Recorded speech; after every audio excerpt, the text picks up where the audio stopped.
Hello everyone, welcome back to my channel. So today we are going to discuss about the what will be the basis of merit list of MNS 2023, because like everyone is very worried right now that they should prepare for MNS 2023 CBT or interview or not, because everyone has not got higher marks or the same marks in the NEET 2023 marks, and NEET 2023 marks will play a major role in your selection in MNS, because everybody know that from the last year the basis of MNS merit list has been changed, and the NEET score will play a very major role. It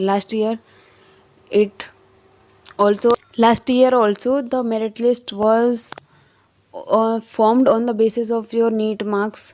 So this year also the NEET score will play a major role, and of course the medical fitness will play the most major role in this, because medical fitness is the most important factor right now. So it is very important to keep you healthy, fit for the MNS medical exam, and I am uploading medical fitness videos. You can watch those videos if you have not watched. I will give the link of those video in the description box, so you can, like, if you are not fit right now, then you can try yourself to be fit. Okay, so let's discuss about the basis of the final merit list of MNS 2023. So Indian Army has officially released the notification of that what will be the basis of MNS 2023 merit list, and he has given the data that this will be the data on which your merit list will be prepared. So let's just discuss what Indian Army has released in the notification. So the final selection of the candidate will be based on combined final merit list of NEET 2023 score plus 2 GE, मतलब के general intelligence and general English का जो test होगा ना आपका CBT, वहाँ पे जो स्कोर आएगा उसका score, plus physiological assessment test and interview. तो पैट फिजियोलॉजिकल असेसमेंट टेस्ट मतलब पैट इसको नॉर्मली बोला जाता है। तो ये और इंटरव्यू, मतलब पैट का कोई अलग से सेपरेट एग्जाम नहीं होता है। आपका पैट का एग्जाम जो होता है वो आपका जब इंटरव्यू होगा ना, जो पैनल इंटरव्यू वहाँ पर बैठा होगा, उसी में आपका पैट का जो टेस्ट होगा वो इंक्लूडेड होगा। तो इसका अलग से कोई टेस्ट नहीं होता है, तो इसकी अलग से आपको प्रिपरेशन करने की कोई ज़रूरत नहीं है। ठीक है, and subject to medical fitness. और फिर जो आप, अगर आप मेडिकली फिट हैं वो अगर नहीं है तो फिर आप परमानेंटली रिजेक्ट हो जाओगे। अगर आप किसी में भी परमानेंटली रिजेक्शन का अगर आपको मिला मेडिकल टेस्ट के किसी भी एक सिंगल टेस्ट में भी अगर आपको मिला ना परमानेंट रिजेक्शन, देन आप ओवरऑल मतलब मेडिकली अनफिट हो जाते हो, तो आप रेट से बाहर हो जाते हो। Even if you are scoring 600 plus और 550 plus in your NEET, or you have scored very good marks in your CBT also and interview, but if you are medically unfit then you are out of the race. So it is very important to keep you healthy and fit for the medical test, right? So this was the basis. Merit list will be prepared and colleges will be allotted to the selected candidates based on the merit come choices subject to seat available at each college। मतलब इसमें जो आप जो college का जो choice filling करोगे ना आप, वहाँ पे एक बुकलेट वगैरह मिलती है जब आप इंटरव्यू देने के लिए जाते हो, तो उसके अकॉर्डिंग भी मतलब इस पर बहुत फ़र्क पड़ता है कि आपने मतलब कौन सा कॉलेज चॉइस जो है वो फिल किया है और आपके मार्क्स कितने हैं। ठीक है, मतलब मान लो कि आपके मार्क्स मतलब जो हायर स्कोरर हैं उनसे थोड़ा सा कम है, लेकिन आप चॉइस फिलिंग कर रहे हो एम्स पुणे की, या फिर एम्स पुणे नहीं, सॉरी MNS पुणे की, और या फिर दिल्ली वाले कॉलेज, दिल्ली में जो कॉलेज है उसकी। तो मतलब ये कॉलेज प्रायोरिटी पे रहते हैं, जिनके हाईएस्ट मार्क्स होते हैं उनको ही मिलते हैं ये मोस्टली। तो इनकी करोगे आपके मार्क्स उस कंपैरिजन में कम है, वहाँ पे सीट्स भी कम होती हैं, 40 सीट्स हैं दोनों ही FMC पुणे और दिल्ली में। तो फिर उसके अकॉर्डिंग करना कि जितने आपको लगे कि मेरे मार्क्स इतने हैं, इसके इतने कॉलेज पे मुझे ये वाला FMC वो उसका MNS का कॉलेज मिल जाएगा, तो इसके अकॉर्डिंग चॉइस फिल करना।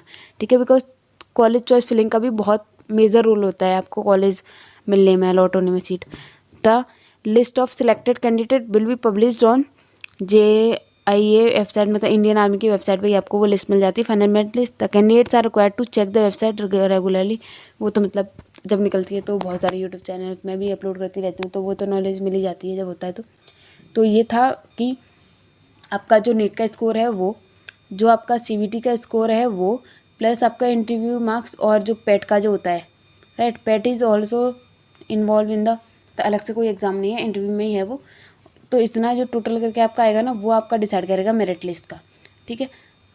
तो ये आपका नीट का स्कोर, तो आप उसमें कुछ कर नहीं सकते हो। अब आप CBT का स्कोर बढ़ा सकते हो प्रिपेयर ज़्यादा करके, मतलब ज़्यादा फोकस के साथ में। मैं मॉक टेस्ट डेली नहीं कर रही हूँ, बट 2 दिन बाद या फिर 1 दिन बाद या 3 दिन बाद, मतलब हफ्ते में मैं 3 या 4 मॉक टेस्ट जो होते हैं वो अपलोड कर देती हूँ। अभी तक मैं 3 टेस्ट अपलोड कर चुकी हूँ मैंने, बिकॉज अभी इसी वीक से अपलोड करना स्टार्ट किया था, आई थिंक संडे से या फिर सैटरडे से, है ना।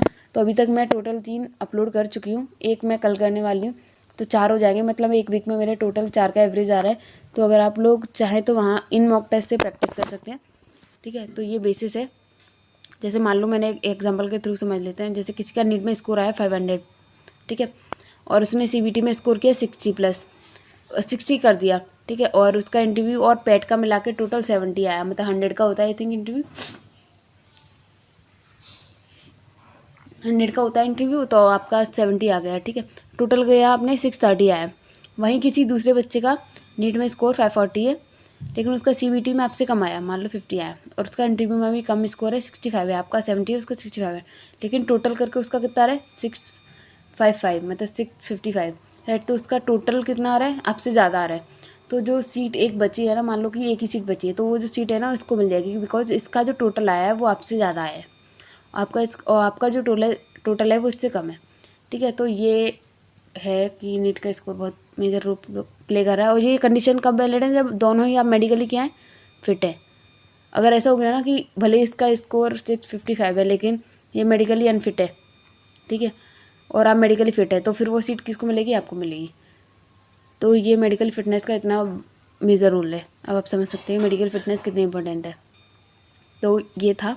अब मुझे नहीं लगता कि इसके बाद में कोई डाउट बचा होगा कि मेरिट लिस्ट किस तरीके से प्रिपेयर करी जाएगी और कितने मार्क्स पे कितना किसको कॉलेज मिल सकता है। इससे भी एक आपको अंदाज़ा हो जाएगा कि आपका होगा या नहीं होगा, है ना।